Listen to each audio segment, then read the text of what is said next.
Welcome to our channel. Today we how to subscribe to Placeit for mockups and brand presentation step by step clearly. Visit the Placeit website using your preferred web browser.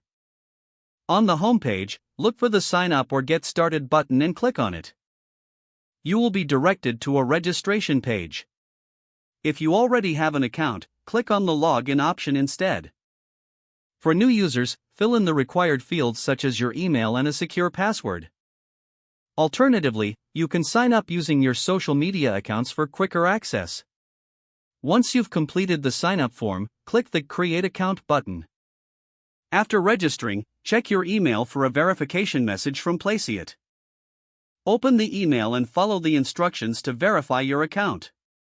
Once verified, return to the Placeit website and log in to your account. Navigate to the subscription options by clicking on the Pricing tab at the top of the page.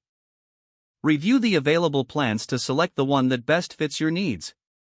You will be prompted to enter your payment details on the next screen. Fill in the required information and double-check for accuracy. Your subscription will be processed, and you will receive a confirmation of the transaction. Now, you are ready to access and use Placeit for mockups and brand presentations. If the page does not load, refresh the browser or try again in a private or incognito window. Make sure you are using the correct email address, then retype it carefully to avoid small typos. If your password is not accepted, use the Reset option and create a new strong password you can remember.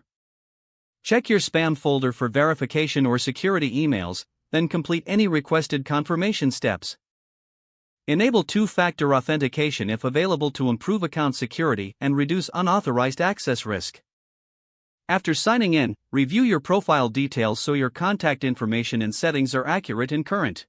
If you see an error message, note it down and try again after restarting your device and internet connection.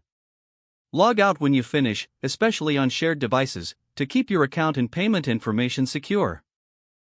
If the page does not load, refresh the browser or try again in a private or incognito window. Make sure you are using the correct email address, then retype it carefully to avoid small typos. If your password is not accepted, use the Reset option and create a new strong password you can remember. Check your spam folder for verification or security emails, then complete any requested confirmation steps. Don't forget to like this video and subscribe to our channel for more step-by-step tech guides.